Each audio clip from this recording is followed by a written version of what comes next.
Everyone, welcome back to our physics class. So हम लोग NLM पढ़ रहे हैं, that is Newton's law of motion. इसमें कई सारे वीडियो सीक्वेंस वाइज इसी प्लेलिस्ट में आ रहे हैं।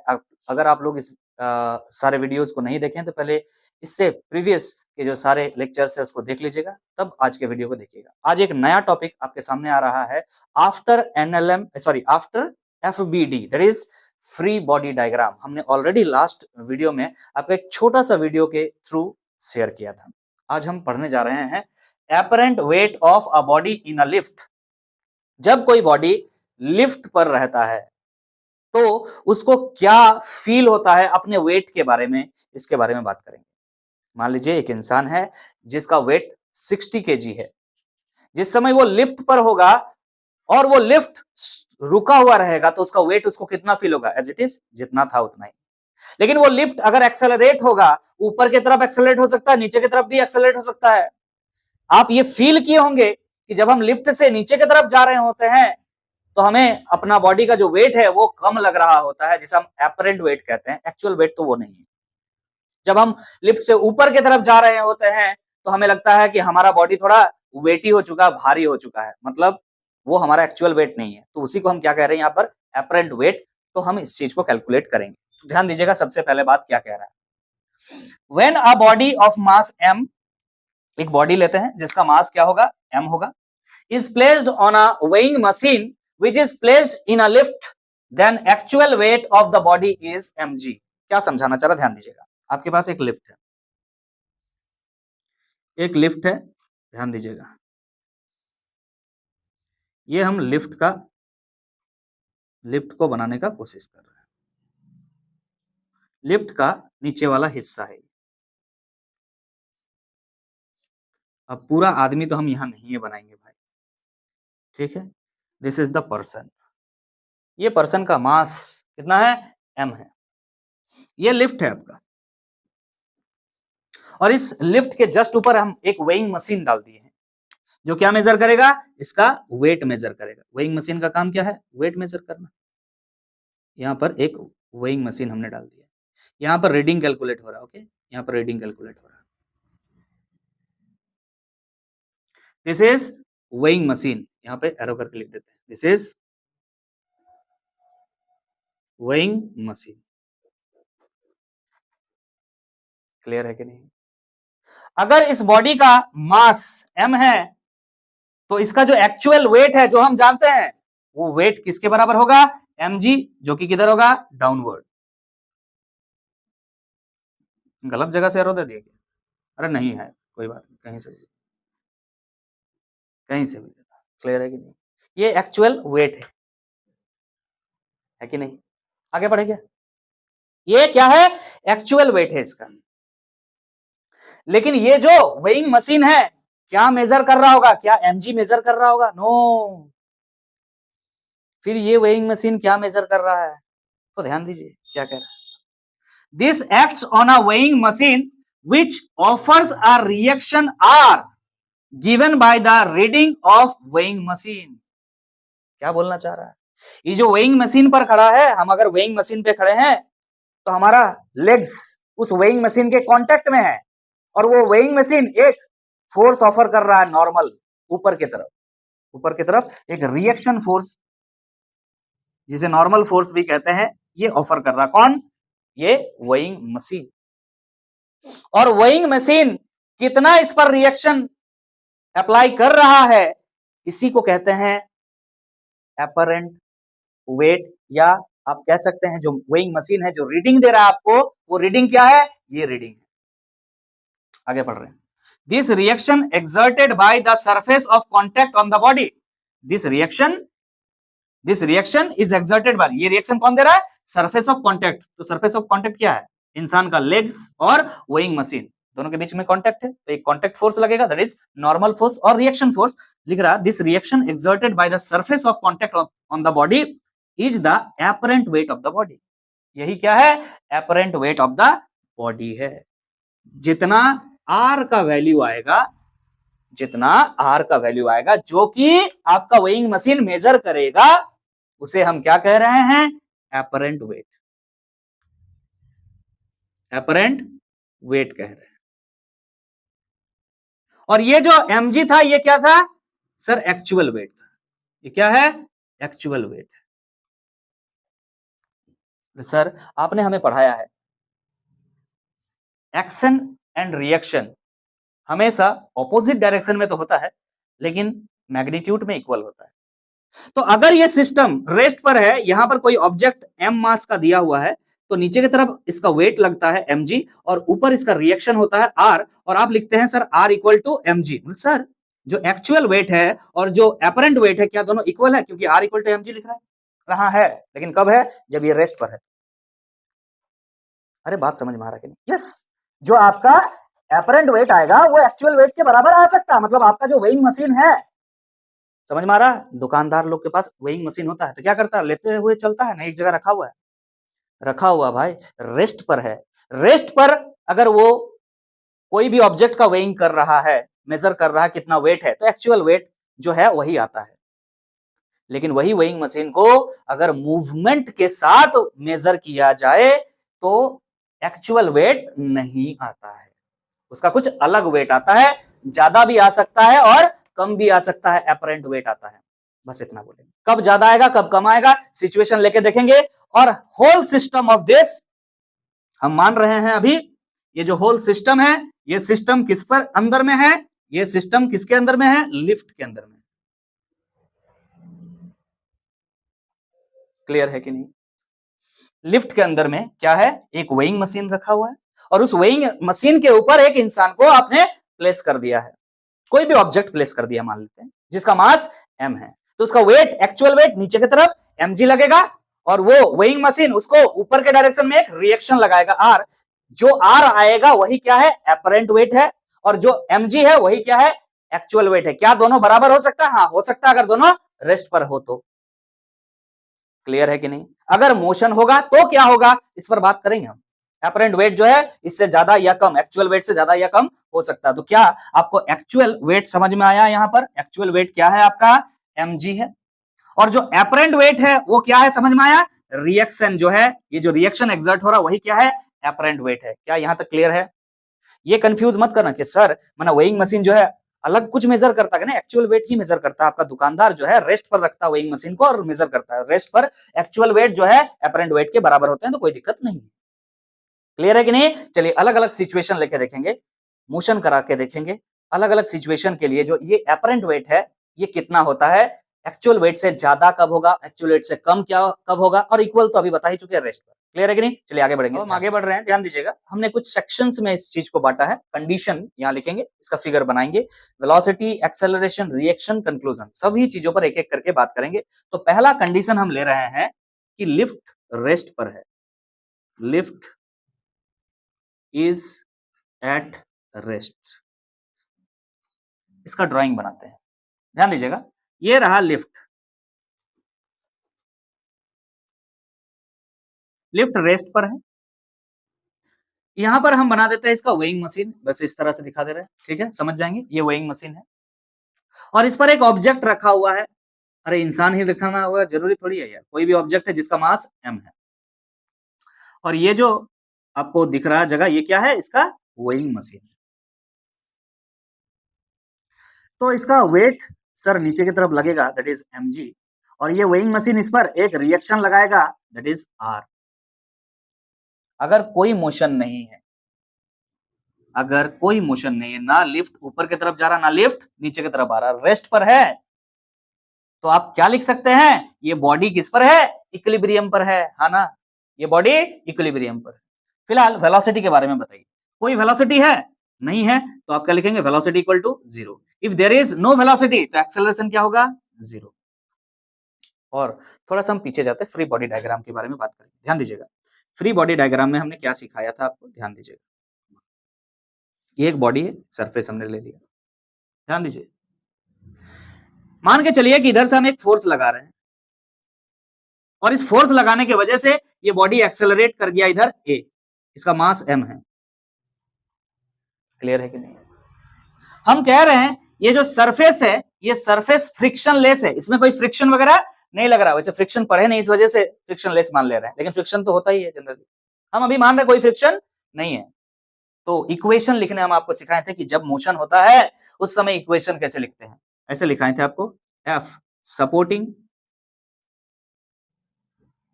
Minus F opposing is equal to क्या हो जाता है, m इंटू जिधर एक्सेलरेशन हो रहा है उस एक्सेलरेशन को लिखते हैं। Supporting force minus opposing force equal to ma, ये ध्यान रखिएगा, हमने आपको बोला था कि ये कर लेने से कोई गलती कोई सवाल में आपका नहीं होगा। क्लियर है कि नहीं? फिलहाल आपको दिख रहा है ये जो एक्सेलरेशन है वो क्या है, जीरो है। इसका मतलब यहाँ पर एक्सेलरेशन क्या बैठा देंगे, जीरो बैठा देंगे, तो ये पूरा टर्म क्या हो जाएगा, zero. That is supporting force equal to opposing force आ जाएगा, हाँ ना। यहाँ फिलहाल राइट लेफ्ट में कोई फोर्स काम नहीं कर रहा, आप देख रहे हैं एक ऊपर की तरफ मोशन है, सॉरी एक ऊपर की तरफ फोर्स है और एक नीचे की तरफ फोर्स है, दोनों एक दूसरे को क्या करेगा, कैंसिल आउट करेगा। इसका मतलब इक्वल है। बात समझ में आ रहा कि नहीं आ रहा भाई, कोई मोशन ही नहीं है इस पे, तो इक्विलिब्रियम पर है ये बॉडी। इक्विलिब्रियम का मतलब क्या होता है, the net force is equal to zero. Net force zero का मतलब upward force is equal to downward force, rightward force equal to leftward force. तो राइट लेफ्ट में कुछ है ही नहीं, छोड़ दीजिए, अप डाउन में है ना, तो आप क्या लिख सकते हैं, R minus M G equal to zero लिख सकते हैं। क्या सपोर्टिंग फोर्स आर लिख सकते हैं, अपोजिंग फोर्स एम जी लिख सकते हैं, और एम ए चूंकि जीरो है तो जीरो लिख सकते हैं, या फिर डायरेक्टली आप लिख सकते हैं यार R equal to M G. आपको अगर डर लग रहा है तो क्या लिख सकते हैं, R equal to M G. बोलो क्लियर है कि नहीं? ठीक है, क्या लिख सकते हैं, R equal to M G. और थोड़ा देर पहले आपको बताया कि आर क्या है, एपरेंट वेट है, और एम जी क्या है, एक्चुअल वेट है। इसका मतलब यहां कंक्लूजन ये निकल रहा है कि जब लिफ्ट रेस्ट पर होता है तो एपरेंट वेट और एक्चुअल वेट दोनों बराबर होते हैं। समझ में आ रहा कि नहीं आ रहा? शॉर्टकट में लिख रहे हैं, apparent weight is equal to actual weight. Conclusion ये है। चलिए एक और कंडीशन हम लेते हैं, ध्यान दीजिएगा, दूसरा कंडीशन हम ले रहे हैं। Let suppose lift is moving upward or downward with constant velocity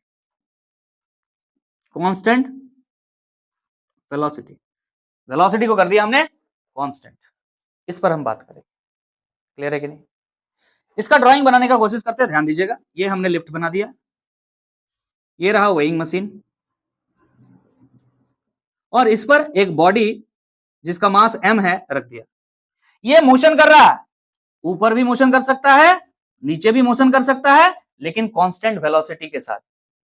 let suppose v velocity से चल रहा है, हम जीरो नहीं कह रहे, चल रहा है। तो यहां पर v जो है जीरो लिखे थे, बट यहां पर v क्या है, कांस्टेंट है। ये लिख सकते हैं बच्चा, इस कॉलम के नीचे लिखेगा, ड्राइंग थोड़ा सा शिफ्ट हो गया उधर, कोई दिक्कत नहीं। इस कॉलम में क्या लिखेगा, velocity is constant. If velocity is constant then acceleration will be zero. Very good. समझ में आ रहा कि नहीं आ रहा बच्चा? क्या ये बात समझ में आ रहा है? Acceleration zero. अगेन आगे बात करते हैं, इसको मिटा दें, अभी समझ में आ गया ना, इसका यूज करेंगे हम थोड़ा देर पहले। Supporting force minus opposing force equal to M A. फिलहाल एक्सेलरेशन फिर से जीरो है, अगर एक्सेलरेशन फिर से जीरो है तो एम इंटू ए वो जीरो हो गया, मतलब supporting force equal to opposing force हो जाएगा। या फिर डायरेक्टली आप कह सकते हैं कि ये बॉडी इक्विलिब्रियम में है सर, हाँ ना सर, इक्विलिब्रियम में है। क्यों इक्विलिब्रियम में है? तो सर मोशन तो हो रहा है, इक्विलिब्रियम में कैसे होगा? मोशन होने से नहीं मतलब है, क्या वेलोसिटी में कोई चेंज हो रहा है? Force is a reason to change the velocity. अगर कोई बॉडी यूनिफॉर्म मोशन कर रहा है ना, तो उसको चेंज करने के लिए फोर्स चाहिए। कोई बॉडी अगर यूनिफॉर्मली मूव कर रहा है तो उसको चेंज करने के लिए, उसके वेलोसिटी को चेंज करने के लिए फोर्स चाहिए। अगर कोई बॉडी यूनिफॉर्मली मूव कर रहा है तो वो करता रहेगा जब तक उस पर कोई एक्सटर्नल फोर्स नहीं लगेगा। तो अगर कांस्टेंट वेलोसिटी से कोई मूव कर रहा है, इस पर कोई एक्सटर्नल फोर्स नहीं है, इसका मतलब है। और अगर कोई एक्सटर्नल फोर्स नहीं है तो net force equal to zero है। नेट फोर्स इक्वल टू अगर जीरो है तो ऊपर जितना फोर्स लगेगा नीचे भी उतना ही फोर्स लगेगा। दैट इज ऊपर क्या लग रहा है, रिएक्शन, और नीचे क्या लग रहा है, mg। तो अब भी r इक्वल टू mg आप लिख सकते हो, r इक्वल टू mg आप लिख सकते हो। मतलब इस सिचुएशन में भी बच्चा कि जो एपरेंट वेट है, जो एक्चुअल वेट है, दोनों इक्वल है। हम क्या लिख सकते हैं, apparent weight is equal to actual weight. पूरा लिखिएगा, हम शॉर्ट में लिख रहे हैं। क्लियर है कि नहीं है? अभी भी इस सिचुएशन में नेट फोर्स जीरो है, क्योंकि वेलोसिटी में कोई चेंज नहीं आया है। वेलोसिटी जब चेंज होता है तब कोई ना कोई फोर्स लगा हुआ होता है, कोई चेंज नहीं आ रहा है, मतलब इक्विलिब्रियम में है ये बॉडी। इक्विलिब्रियम में जब रहेगा, मतलब अगर हम लिफ्ट पर है, एक कांस्टेंट वेलोसिटी से लिफ्ट ऊपर की तरफ जा रहा है, तो हमें कुछ भी फील नहीं होगा, जितना वेट है उतना ही वेट फील होगा हमें। समझ में आ रहा है कि नहीं आ रहा है? और नीचे भी जाएगा कांस्टेंट वेलोसिटी से, तब भी हमें कोई चेंजेस अपना वेट में नहीं फील होने वाला है। क्लियर है कि नहीं है? ये बात यहां से ये 2 पॉइंट से हम समझ पाए। अब हम ट्राई करेंगे ऐसा कंडीशन लेने के लिए कि बॉडी एक्सेलरेट हो। क्लियर है कि नहीं? उस पर फिर हम चर्चा करेंगे। तो चलिए नेक्स्ट स्लाइड में चलेंगे हम। हम आगे बढ़ रहे हैं, ध्यान दीजिएगा। नेक्स्ट जो कंडीशन, थर्ड कंडीशन हमने लिया है, इसमें हमने एक्सेलरेट किया है बॉडी को। Lift accelerating upward at a rate of A. ध्यान दीजिएगा, हम फिगर बना रहे हैं। ये हमने लिफ्ट बनाया, इसमें ये वेइंग मशीन डाल दिया, यहां पर इस पर एक मास m रख दिया हमने। ध्यान दीजिएगा, समझिएगा। तो यहां पर अभी भी रिएक्शन काम कर रहा है, यहां पर अभी भी वेट काम कर रहा है mg, और इस बॉडी को अपवर्ड आपने, बॉडी नहीं सॉरी, इस लिफ्ट को आपने एक्सेलरेशन दिया a, एक्सेलरेशन अपवर्ड। कोई दिक्कत है? अब वो फोर्स, अब वो जो फॉर्मूला है वो काम आएगा। ध्यान दीजिए, supporting force minus opposing force is equal to m into ए। सपोर्टिंग फोर्स का मतलब क्या होता है कि इस मोशन को, इस एक्सेलरेशन को जो सपोर्ट कर रहा है, माने ये एक्सेलरेशन जिधर है उधर कौन सा फोर्स है, और माइनस अपोजिंग मतलब ये एक्सेलरेशन जिधर है उसका ऑपोजिट कौन सा फोर्स है। इक्वेशन लिखने में काम आएगा। फिलहाल वेलोसिटी के बारे में आपका क्या विषय है? सर एक्सेलरेशन आया मतलब वेलोसिटी चेंज हो रहा होगा। Velocity is variable. अब वेलोसिटी बदलता हुआ जा रहा है, नॉन यूनिफॉर्म मोशन है आपके पास। एक्सेलरेशन क्या है सर? ए है एक्सेलरेशन, और ऊपर की तरफ जा रहा है, मतलब ये जो एक्सेलरेशन है वो जी से कम होगा ऑब्वियसली। हाँ कि ना? एक्सेलरेशन जी के बराबर होता है, कब होता है? जब ऑन द सरफेस होता है, और आप सरफेस से ऊपर की तरफ जा रहे हैं, तो जी से क्या हो जाएगा? एक्सेलरेशन धीरे धीरे कम होता है, जितना ऊपर जाएगा जी से उतना कम होता जाएगा। ठीक है सर, इतना बात हम कह सकते हैं। अब रिएक्शन के बारे में यहाँ पे चर्चा करेंगे, तो फॉर्मूला ये लगेगा। देखिए ध्यान से, एक्सेलरेशन की तरफ कौन सा फोर्स है? आर, मतलब सपोर्टिंग फोर्स, माइनस अपोज कौन कर रहा है? एमजी। जिधर एक्सेलरेशन से उसका ऑपोजिट डायरेक्शन में ये फोर्स है, तो opposing force is mg is equal to क्या लिखना होता है? हमने बोला था ma, इस बॉडी का मास लिखना है, और ये जो एक्सेलरेशन है वो लिखना है, ये लिखा हुआ। क्लियर है? अब आप यहां से थोड़ा सॉल्व कर लीजिए। r इक्वल टू क्या हो जाएगा यहां से ना, mg प्लस ma, तो यहां से कॉमन ले लीजिए mg plus a। So this is reaction. If this is reaction and it is the apparent weight of the body, now you can say कि mg से कुछ ऐड हुआ तब apparent weight आया, मतलब जो एक्चुअल वेट है mg से ज्यादा वेट फील होगा जब हम a एक्सेलरेशन से लिफ्ट में ऊपर की तरफ जाएंगे। समझ में आ रहा? लिफ्ट में है और लिफ्ट एक्सेलरेट कर रहा है ऊपर की तरफ, तो हमारा बॉडी का जो वेट है, एक्चुअल वेट है, उससे ज्यादा वेट हमें फील होगा, है ना? क्योंकि देखिए रिएक्शन जो है आपका एक्चुअल वेट से ज्यादा है। कितना ज्यादा है? ma ज्यादा है, प्लस ma है। क्लियर है कि नहीं? समझ में आ रहा है कि नहीं आ रहा? तो आप यहाँ पे क्या लिख सकते हैं कंक्लूजन में ना, apparent weight जो है is more than actual wait, is more than actual wait. बोलिए क्लियर है? क्लियर है? क्लियर है? समझ में आ गया? आगे बात करें? ठीक है सर, आगे बात करते हैं, ध्यान दीजिएगा। Lift accelerating upward at the rate of g, मतलब ये लिफ्ट अभी भी अपवर्ड एक्सेलरेट कर रहा है। ये हमने बना दिया वेइंग मशीन, और इस पर बना दिया आपका मास m, रिएक्शन ऊपर की तरफ, इसका वेट नीचे की तरफ mg। अब अपवर्ड अभी भी मोशन कर रहा है, लेकिन एक्सेलरेशन जो a है वो किसके बराबर है? g के बराबर है, क्योंकि लिख रहा है रेट ऑफ g। तो पक्का अभी भी वेलोसिटी के बारे में अगर कहें तो वेलोसिटी इज वेरिएबल। अगर वेलोसिटी वेरिएबल है तभी तो एक्सेलरेट हो रहा है। और अब एक्सेलरेशन किसके बराबर है? a is equal to g है। ध्यान दीजिएगा, और कुछ क्लियर है? सर इक्वेशन लिखेंगे, रिएक्शन निकालना है हमें। रिएक्शन निकालने का मतलब यहाँ क्या निकाल रहे हो आप? एपरेंट वेट निकाल रहे हो। क्लियर है कि नहीं? तो चलिए निकालते हैं। Supporting force minus opposing force equal to ma। तो a को सपोर्ट करने वाला फोर्स r है, माइनस अपोज करने वाला फोर्स अगेन mg है, इक्वल टू क्या लिखना होता है? ma, और ma के जगह यहाँ क्या लिखेंगे? क्योंकि a किसके बराबर है? g के बराबर है, तो a के जगह हम क्या लिख दिए? g लिख दिए। ध्यान दीजिएगा, सो r इक्वल टू mg, इधर जाएगा mg तो क्या हो जाएगा? 2mg। तो जरा बताइएगा रिएक्शन जो है apparent wait sorry actual wait के क्या है, डबल है, आप कह सकते हैं।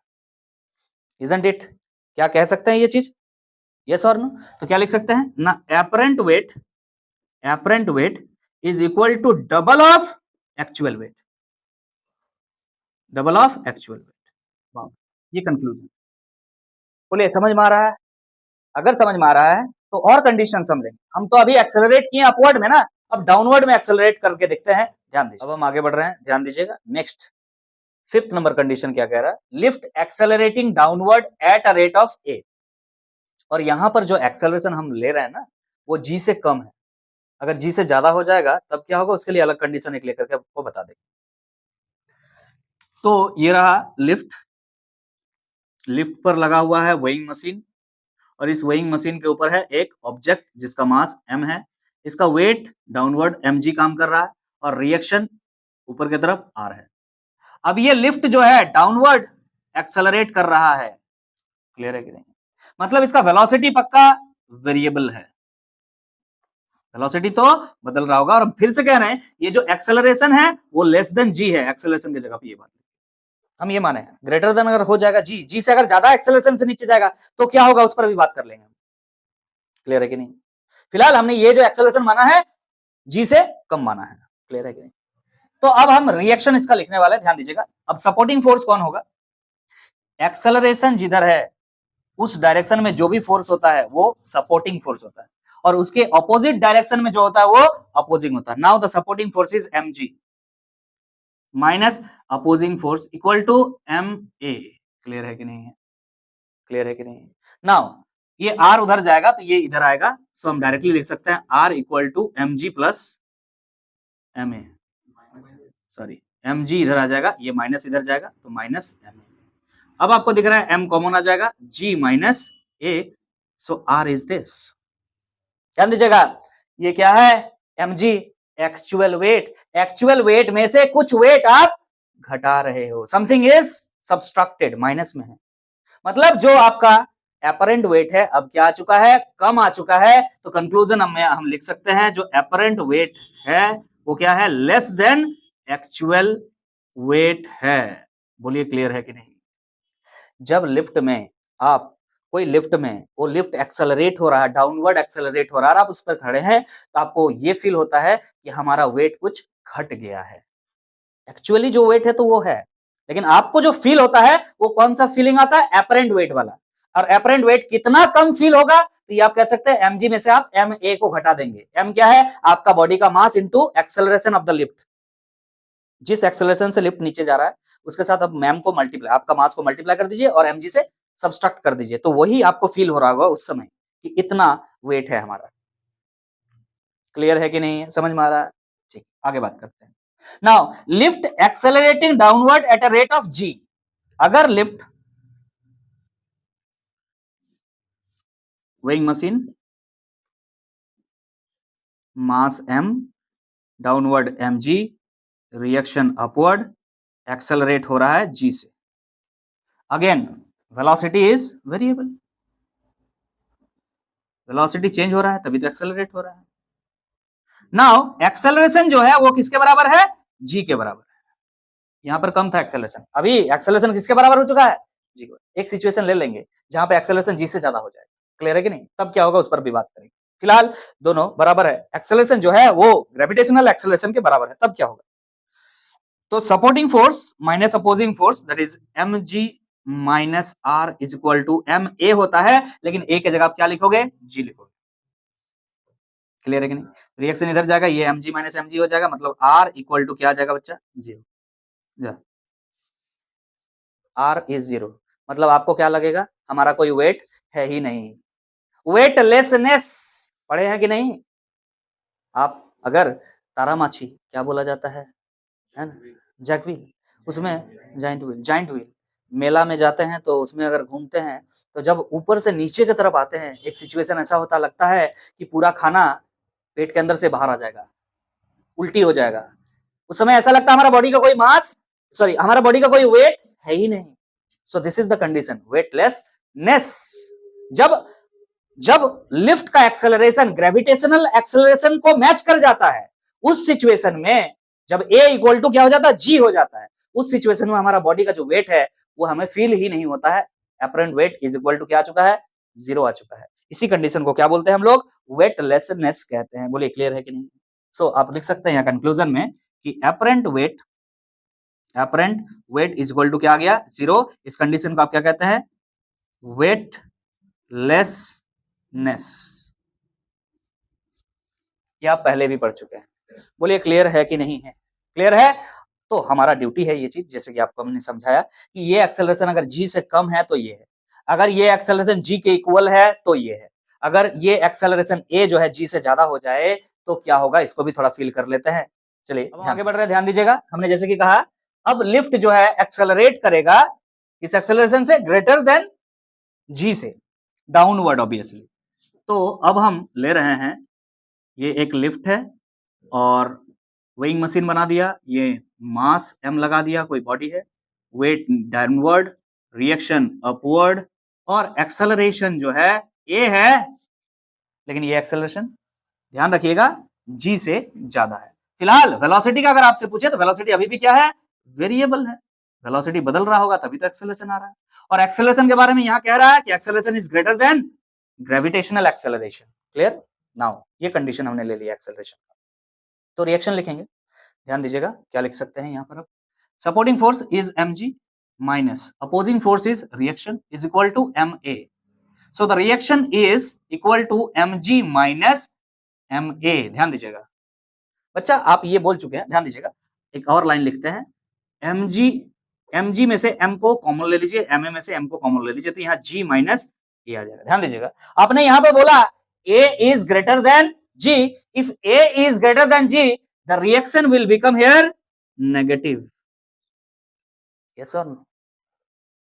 Yes or no? If g is less than a, तो यहाँ पे जो भी वैल्यू लिखोगे वो ज्यादा है, वो क्या है, माइनस कर रहे हो उसको आप, मतलब रिजल्ट क्या निकलने वाला रिएक्शन का, नेगेटिव। और जब रिएक्शन नेगेटिव होता है, ये जो फोर्स आपको दिख रहा है ये अगर नेगेटिव हो गया, मतलब जो डायरेक्शन रिएक्शन का ले रहे हो वो डायरेक्शन एक्चुअल नहीं है, मतलब ऑपोजिट डायरेक्शन में अगर होने लगे, इसका मतलब ये होता है कि ये जो मास आपको दिख रहा है इस फ्लोर को छोड़ करके ऊपर की तरफ चला जाएगा और सीलिंग में सट जाएगा, इस सीलिंग में सटा हुआ रहेगा।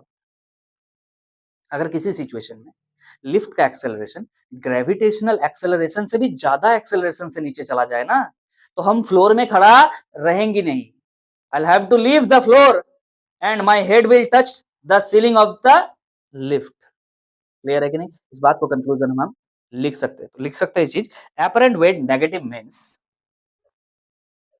apparent weight रिएक्शन का मतलब apparent weight negative means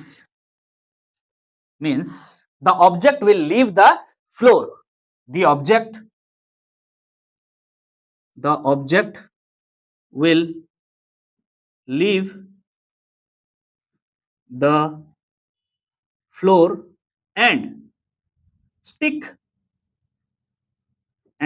to the ceiling of lift। बोलिए बात समझ में आ रहा है। अगर रिएक्शन का वैल्यू क्या आ गया, नेगेटिव आ गया, इसका मतलब ये ऑब्जेक्ट जो है कहां सट जाएगा, जाकर के सीलिंग में जाकर सट जाएगा, ये फ्लोर को छोड़ देगा। सिंपल लॉजिक ये है। क्लियर है कि नहीं है, क्लियर है। अगर ये बातें क्लियर है तो अब हमारा ड्यूटी है कि इतना सारा जो कॉन्सेप्ट हमने बनाया उस पर क्वेश्चन कैसे आ सकता है उसका डिस्कशन करें। तो चलिए अब हम इस टॉपिक से रिलेटेड जो न्यूमेरिकल्स आ सकते हैं, क्वेश्चन आ सकते हैं एग्जाम में, उस पर डिस्कशन करेंगे। ध्यान, हम आगे बढ़ रहे हैं, ध्यान दीजिएगा। सवाल हमने लिया है sample problems based on lift. Lift से रिलेटेड जो भी सवाल आ सकते हैं हम कवर करने का प्रयास करेंगे इसमें। पहला सवाल है, अ मैन वेज 80 kg। यहाँ वेज लिखा है लेकिन यूनिट पर ध्यान दीजिएगा, क्या लिखा हुआ 80 kg, मतलब एक इंसान है जिसका मास कितना है, 80 kg है। He stands on a weighing scale in a lift which is moving upward with an uniform acceleration of 5 metre पर सेकंड स्क्वायर। एक लिफ्ट है और एक लिफ्ट में वेइंग मशीन रखा हुआ है और ये वेइंग मशीन के ऊपर में एक इंसान है। अरे इंसान का मास से मतलब रहता है, यहाँ पर इंसान का मास m लिख देते हैं, m साइड में यहाँ लिख देते हैं, कितना है 80 kg। क्लियर है कि नहीं। और बोला जा रहा है ये जो लिफ्ट है, ये लिफ्ट किधर मूव कर रहा है, lift which is moving upward, ऊपर की तरफ मूव कर रहा है। एक्सेलरेशन कितना है इसका? 5 मीटर पर सेकंड स्क्वायर, 5 मीटर पर सेकंड स्क्वायर एक्सेलरेशन से मूव कर रहा है। What would be the reading of the scale? यहाँ पर जो आपका वेइंग मशीन लगा हुआ है उसमें जो स्केल लगा हुआ उसमें रीडिंग क्या आएगा? तो इसमें रीडिंग क्या आता है? एपरेंट वेट आता है ना। एपरेंट वेट क्या होता है सर? जो रिएक्शन लगता है वही तो एपरेंट वेट के इक्वल है। नीचे की तरफ तो वेट लगता है। ये जो रीडिंग आता है स्केल में, जो रीडिंग आता है वेइंग मशीन में, जो रीडिंग आता है वो किसके बराबर होता है? रिएक्शन के बराबर होता है। शुरू में ही लेक्चर में बता दिया। क्लियर है कि नहीं है? आपको आर निकालना है। तो चलिए एक काम करते हैं, वही supporting force minus opposing force लगाते हैं। हमें फॉर्मूला याद ही नहीं है, मतलब ही नहीं है। मेरा जो मंत्र है उसको याद रखे, सारा सवाल बनेगा। क्लियर है कि नहीं? हमने बोला था आपको लगाना क्या है? Supporting force minus opposing force. Supporting force acceleration की तरफ जो फोर्स है वो आर है, माइनस अपोजिंग फोर्स क्या है? mg है। इज इक्वल टू क्या लिखना होता है? m इंटू ए लिखना होता है। ध्यान दीजिएगा। अब आपको क्या निकालना? आर निकालना है। तो एम ए पहले से है प्लस एम जी हो गया, तो यहां से आप एम कॉमन ले लीजिए, क्या हो जाएगा? ए प्लस जी हो जाएगा। ध्यान दीजिएगा मास कितना दिया है? 80 kg, ए का वैल्यू है 5 प्लस जी का वैल्यू आपको क्वेश्चन में लेने के लिए बोला गया है 10 मीटर पर सेकंड स्क्वायर ले लीजिएगा, तो 10 ले लेते हैं। कितना आ गया? 80 into 15 that is equal to 1200 newton. Clear है कि नहीं? So option C will be the correct answer of this question. Clear है कि नहीं? समझ में आ गया है? क्या आपको ये बात समझ में आ गया है? क्या निकालने के लिए बोला गया था? क्या निकालने बोला गया था कि रीडिंग क्या आएगा स्केल का? मतलब क्या है? एपरेंट वेट निकालने के लिए बोल रहा है। आगे बात करते हैं। A body of mass 2 kg, एक बॉडी है 2 kg का, is hung on a spring balance, एक स्प्रिंग बैलेंस के ऊपर इसको रखा गया है। Mounted vertically in a lift, एक लिफ्ट में वर्टिकली इस स्प्रिंग बैलेंस को रखा गया है। तो आप टेंशन मत लीजिए, लैंग्वेज से डरिए मत। ये है लिफ्ट और वर्टिकली इस पर क्या रखा गया है? Spring balance. अरे स्प्रिंग बैलेंस का मतलब वेइंग मशीन ही है। वेइंग मशीन कई टाइप्स के होते हैं, स्प्रिंग बैलेंस रखा हुआ है यहाँ पर, मतलब वेइंग मशीन ही है, स्प्रिंग वाला वेइंग मशीन है, डिजिटल वाला नहीं है। क्लियर है कि नहीं है? डिजिटल वाला नहीं। आगे बात करते हैं। अब इसके ऊपर क्या माउंट किया गया? बोल रहा हंग 2 kg मास, इसके ऊपर एक मास लगा दिया गया है m, और ये मास कितना है सर? 2 kg है। आगे बात कर लेते हैं। If the lift descends with an acceleration equal to acceleration of gravity g, descends मतलब नीचे जा रहा है, नीचे जा रहा है एक्सेलरेशन a से, और ये एक्सेलरेशन किसके बराबर है? बोल रहा है g के बराबर है। The reading on the spring balance will be, ये जो रीडिंग होगा इस स्प्रिंग बैलेंस में वो क्या आएगा? Apparent wait. रीडिंग हमेशा किसके बराबर होता है? एपरेंट वेट, जो कि क्या है? रिएक्शन के बराबर है। मतलब यहां पर भी आपको क्या निकालने को बोला गया है? रिएक्शन ही निकालने के लिए बोला गया है mg। क्लियर है कि नहीं? रिएक्शन के ही निकालने बोला गया। फिर से वही फॉर्मूला लगाएं, हमें फॉर्मूला याद नहीं है। सिंपल सी बात है, सपोर्टिंग फोर्स अब कौन सा हो जाएगा बच्चा? mg हो जाएगा, minus opposing force equal to क्या हो जाएगा? ma। सो यहां पर क्या हो जाएगा आपका? आर निकालना है ना, आर उधर चला गया, ma इधर चलाएगा, तो mg minus ma, that is m common ले लिए, g माइनस a। ध्यान दीजिएगा, अरे g और a दोनों इक्वल है। अगर इक्वल है तो ये क्या आ जाएगा? रिएक्शन पूरा पूरी जीरो आ जाएगा रे। अगर रिएक्शन जीरो आ जाता है इसी को क्या कहते हैं? वेटलेसनेस कंडीशन है। यहाँ ऑप्शन डी करेक्ट हो जाएगा। समझा कि जो स्प्रिंग बैलेंस है उसमें रीडिंग क्या शो करेगा? जीरो, कि कोई वेट नहीं है बॉडी का, लेकिन एक्चुअली में इसका वेट होगा कि नहीं होगा? अरे मास है 2 और लगभग जी का वैल्यू अगर 10 है तो 2 into 10 that is 20 Newton. 20 Newton wait है इसका, बट जीरो शो करेगा। समझ में आ रहा है कि नहीं आ रहा है? क्लियर है कि नहीं है? चलिए अब हम नेक्स्ट प्रॉब्लम की तरफ आगे बढ़ेंगे। अब हम नेक्स्ट प्रॉब्लम की तरफ आगे बढ़ रहे हैं, ध्यान दीजिएगा क्या कह रहा है। An elevator weighing 6000 kg is pulled upward by a cable with acceleration of 5 meter per second square. You have an elevator, माने लिफ्ट है आपके पास, और इस लिफ्ट में एक केबल कनेक्टेड है। अरे केबल में क्या होगा यार? अरे केबल इसको क्या कर रहा है? अपवर्ड, अपवर्ड लेके जा रहा है, और अपवर्ड एक्सेलरेशन कितना है? अपवर्ड एक्सेलरेशन 5 मीटर पर सेकंड स्क्वायर ही कह रहा है। ठीक है, ठीक है। Pulled upward taking g to be 10 metre पर second square, then the tension in the cable is, ये जो केबल आपने कनेक्ट किया इस पर लगेगा टेंशन। ये टेंशन कितना होगा सर? ये टेंशन कितना होगा? तो इस एलिवेटर का वेट नीचे काम कर रहा होगा ना उस समय, mg, and mass of the elevator is given to you that is 6000 kg। yes sir, now again एक ही बात है, supporting force minus opposing force equal to ma, एक ही जंत्र है, उसी से सब बनेगा। अरे भाई मंत्र को मान लो, सपोर्टिंग फोर्स मोशन इधर है, इसको सपोर्ट करने के लिए कौन है, टेंशन है, इस केबल में टेंशन रहेगा ना यार, माइनस अपोजिंग फोर्स, होल्ड कीजिएगा 1 मिनट, अपोजिंग फोर्स क्या दिख रहा है आपको, mg इक्वल टू क्या हो जाएगा, ma, ध्यान दीजिएगा, टेंशन आपको निकालना है, यहां पर ma दिख रहा है, ये mg इधर जाएगा, ध्यान दीजिएगा, what is m here, mass of the lift और elevator, a is the acceleration of the elevator and g का वैल्यू तो आपको पता है यार, तो m आप क्या कर देंगे, मास इज 6000, a का वैल्यू है 5 मीटर पर सेकंड स्क्वायर और g का वैल्यू 10 ले लेना है, क्लियर है कि नहीं, तो यहां जा रहा 6000 इंटू 15 6 जा 15 इंटू 6 तो 90 आ जा रहा है, मतलब 90,000 हो जाएगा, दैट इज 90,000 न्यूटन हो जाएगा, ध्यान दीजिएगा 90,000 न्यूटन, क्लियर है कि नहीं, कौन सा, ये 9,000 है, सॉरी ये 9,000 है, 90,000 option D, 90,000 answer is 90,000, clear है कि नहीं, अगर हो चुका है तो इस सवाल को पहले आप बनाइए, उसके बाद हम देखते हैं, ध्यान दीजिए, तो अगर आप इसको बना लिए हैं तो अब जो है हम बनाते हैं, ध्यान दीजिएगा, मैच कीजिएगा क्या है, the ratio of the weight of a man in a stationary lift, एक लिफ्ट है, इस पर एक इंसान है, एक आदमी है, ठीक है, ये मान लीजिए लिफ्ट, ये लगा दिया हम, क्या बोला, वेइंग मशीन, और यहाँ पर ये इंसान है, इंसान, कोई बात नहीं, इससे क्या फर्क, ये लिफ्ट अभी स्टेशनरी कंडीशन में, मतलब रेस्ट पर है, ठीक है, उस समय जो इसका वेट होगा उसका रेशियो दिया हुआ, किसके साथ रेशियो दिया हुआ है, and when it is moving downward with uniform acceleration A, क्या दिया हुआ, 3:2,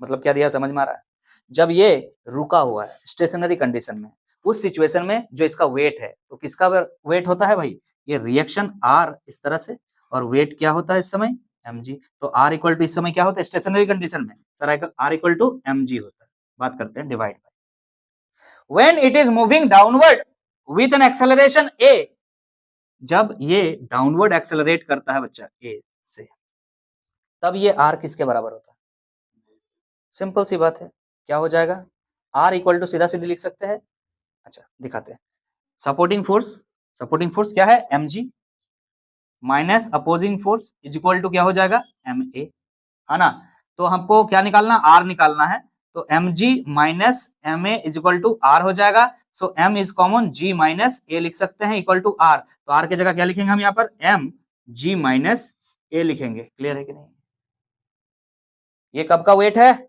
ये जब a एक्सेलरेशन से डाउनवर्ड चल रहा है लिफ्ट तब का है, इन दोनों का रेशियो दिया हुआ था इसलिए डिवाइड करके हमने लिखा, and that is nothing but 2/3, 3:2 मतलब 3/2, क्लियर है कि नहीं, आपको दिख रहा है यहाँ से m और m कैंसिल आउट कर दीजिए, यहाँ से 2 मल्टीप्लाई कर दीजिए, क्या हो जाएगा 2g इज इक्वल टू, इसको 3 से मल्टीप्लाई कर दीजिए 3g माइनस 3a, तो ये इधर लेके आ जाइए, that is 3a minus 3g minus 2g that is g, तो a इक्वल टू क्या आ जा रहा है, यहाँ से देख लीजिएगा a इक्वल टू आ जा रहा है g/3, क्लियर है कि नहीं, बोला था the value of a is, तो value of a is nothing but g/3, ध्यान दीजिएगा option B is the correct answer of this question, clear है कि नहीं, अगर क्लियर है तो आप लोगों को समझ में आ गया है कि मोटा मोटी किस तरह का सवाल एपरेंट वेट से रिलेटेड आ सकता है, कहां पर, जब ऑब्जेक्ट को हम लिफ्ट पे रखते हैं, और एपरेंट वेट एक्चुअली में क्या होता है, अगर ब्रीफ कर दे हम तो शुरुआत में ही बताएं, जो नॉर्मल फोर्स, जो reaction force weighing machine body पर लगा रहा होता है ऊपर की तरफ, वही है एपरेंट वेट, एक्चुअल वेट क्या है, mass into gravitational acceleration mg, जो कि डाउनवर्ड लगता है, कभी कभी ये इक्वल हो जाता है, कब होता है, जब स्टेशनरी या रेस्ट कंडीशन पे हो लिफ्ट, तब जब अप जाता है तो क्या होता है, हमें लगता है एपरेंट वेट ज्यादा हो गया है, मतलब हमारा जो एक्चुअल वेट है उससे ज्यादा, जब डाउनवर्ड जाता है तो लगता है वेट कम हो गया, एक कंडीशन ऐसा भी आता है जब एक्सेलरेशन जो है वो ग्रेविटेशनल एक्सेलरेशन के इक्वल हो जाता है, उस सिचुएशन में हमें लगता है कुछ भी वेट हमारा बॉडी का नहीं है, जिसे हम वेटलेसनेस कहते हैं, और अगर ग्रेविटेशनल एक्सेलरेशन से भी ज्यादा एक्सेलरेशन से लिफ्ट अगर डाउनवर्ड चले तो हम फ्लोर पर रहेंगे ही नहीं, हम फ्लोर से ऊपर की तरफ चले जाएंगे, सीलिंग पे टच हो जाएंगे, सो ये सारे कंडीशन हमने सारा डिस्कस किया, साथ में किस टाइप के क्वेश्चन एग्जाम में आ सकते हैं वो भी डिस्कस किया, अगर सेशन अच्छा लगा है तो जाते-जाते हम इतना ही कहेंगे कि सेशन को लाइक ज़रूर कर दीजिएगा, फ्रेंड सर्कल में शेयर ज़रूर कर दीजिएगा और अगर चैनल पे नए हैं तो चैनल को सब्सक्राइब कर लीजिएगा। तो मिलते हैं फिर नेक्स्ट वीडियो में एक नया टॉपिक के साथ, तब तक के लिए अलविदा। Thank you so much, signing off.